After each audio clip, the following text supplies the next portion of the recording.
Hey guys, you're in a nutshell with me, Ina. Grabe, nakita niyo ba itong bagong report po kung saan nahuli ng CBSA, ng police, ang dose-dose ng mga taong trying to cross illegally from the US to Canada. Okay, a few days ago po ito nangyari sa bandang Quebec, which I'm sure is now very busy yung mga border officers dyan, on the lookout for these types of incidents or attempts to cross the border. So meron pong 3 tao who are now facing human smuggling related charges. I would assume, akin lang po to, they were trying really to cross and avoid authorities. Yung nga lang nahuli sila. Siguro. And then, itong mga tao, 44 of them, okay, they claimed asylum. Okay? Ang nakakalungkot dyan, yung sitwasyon kung paano sila nahuli, you really see the desperation on their end. What they are willing to do to get out of the US, to go to Canada. Why are they leaving the US? I would assume because wala rin po silang status sa US. Tuloy-tuloy ang crackdown din po sa Amerika sa mga illegal immigrants. Kaya marami pa rin, tuloy-tuloy ang pagtawid ng iba papuntang Canada. So according to the officers na nakahanap po sa kanila, kawawa nga daw po nung sila ay nadatnan dahil walang ventilation doon sa loob ng isang truck kung nasan silang lahat. Imagine 44 people with women and children included. Grabe, Sige, puntahan po muna natin itong report from CTV News. It was all over the news, different news outfits, but let's pick this one. Let's watch this one from CTV News. Well, 3 men are facing human smuggling related charges after police found 44 people in a cube van. This was in southern Quebec. Mounties and Quebec Provincial Police stopped the van early Sunday near Stansted, north of the border from Vermont. Most of the people in the van were Haitian nationals. Police say they looked visibly distraught and were suffering from dehydration. The Canada Border Services Agency says most of them were transferred to a refugee processing center. The agency did not say what happened to the rest of them. Ayan. So according to the other reports that I read about this, most of them, nung dinala daw po doon sa processing center, agad ring pinabalik ng US. So dinenay din agad ang kanilang asylum claim. Dahil po pala sa tinatawag na Safe Third Country Agreement between the US and Canada. Kung saan, ang sinasabi po dyan, pag meron po palang isang asylum claimant, dapat mag-claim sila ng asylum dun sa unang bansang pupuntahan nila. So in this case, many of them obviously came from the US at yan po, itong agreement na to ang naging batayan para sa CBSA na i-turn away sila or rather i-refuse ang kanilang asylum claim.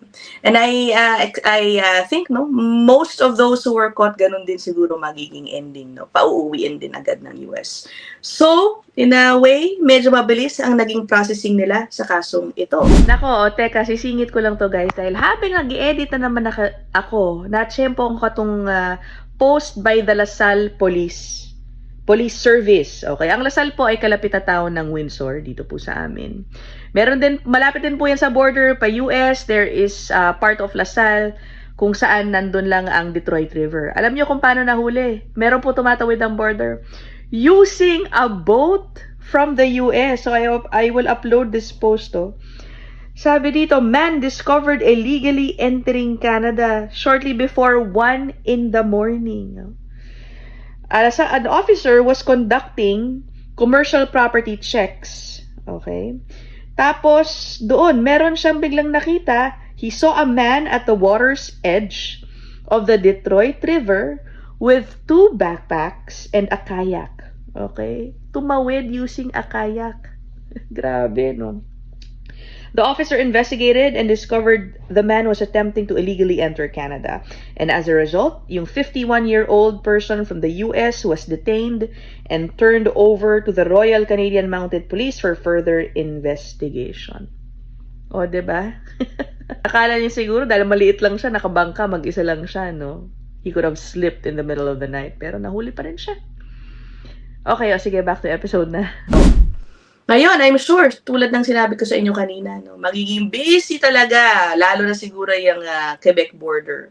Dahil according to some reports, or analysts rather, tulad nito, na kinukote dito, asahan na raw ng Canada na dadami pa ang mag-attempt mag-cross at mag-claim ng asylum, maging refugee sa Canada because of the ongoing US crackdown on illegal immigrants also.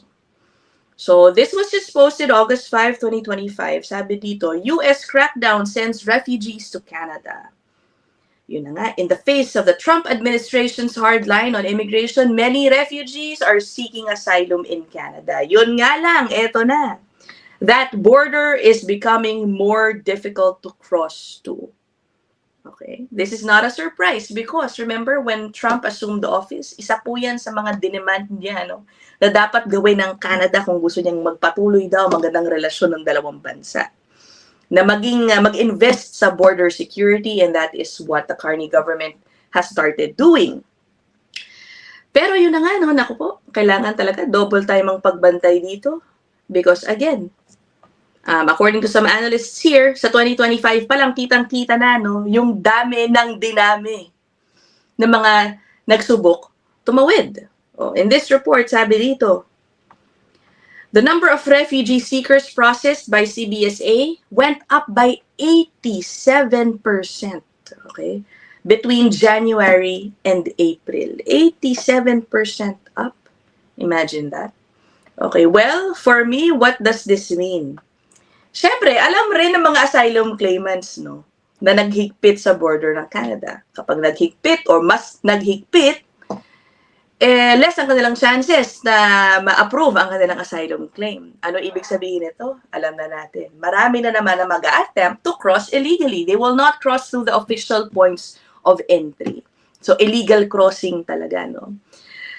Ano na naman ang ibig sabihin nito? Nako, ito na naman, magsisibalik na naman, mamamayagpag na naman yung mga nag-o-offer ng services, illegal services, to ferry them, to cross them sa border. Marami po niyan noon, Canada to US. Okay, but I am sure, syempre, meron din niyang pabalik. And they're all over social media. Ang nangyayari dyan, pag nahuhuli, may nagre-report, iti-take down lang yung account, magagawa na naman ng bagong account. But these have been recorded by many reports. No, I will show you one. This is from the Associated Press. Okay, tignan nyo to. This year lang din po ito published, no? Sometime in March 2025. TikTok becomes a tool of choice in cat and mouse game between migrant smugglers and authorities. Hindi lang TikTok yan, they're also on Facebook and Instagram, no? Grabe, lalakas ng loob nila. Doon sila nag-a-advertise. Ito naman po, from the Economic Times, this is India-based, so obviously this caters to the Indian community primarily. Sabi din dito, no, TikTok smugglers charging Indians $5,000 for illegal US entry. Pa-US naman po to. Pero yun na nga, let's be real. Of course, I'm sure meron din yan pabalik. At grabe, no, yung mga pag-advertise daw nila, sinasabi nila, 100% guaranteed safe ito. At talagang sinasabi nila na itatawid sila sa mga forests type.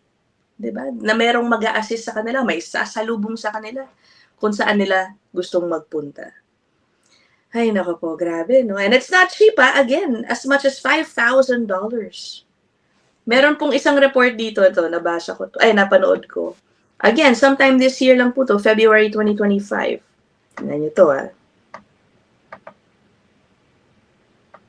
A new trend on TikTok has both American and Canadian officials on alert. The New York Post reports smugglers are using the social media platform to advertise human trafficking services. Posts like the ones you see here are popping up all over TikTok. The Canadian Coyotes mainly target Indian nationals for as much as $5,000.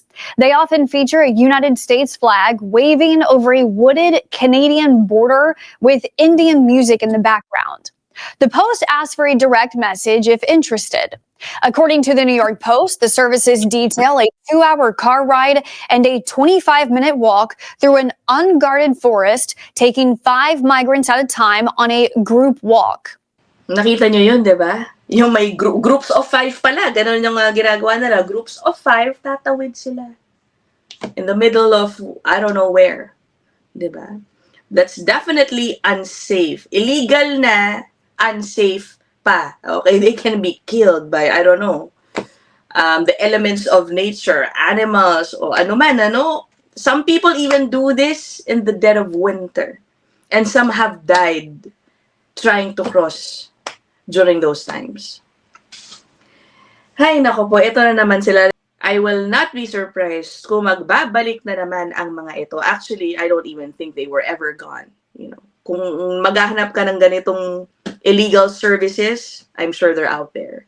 Pero yun na nga, with these reports saying na maraming refugees ang mag-iisip tumawid papunta namang Canada, ito na naman sila. Magsisilabasan na naman ito on social media. Grabe talaga, no? Ang lakas ng loob.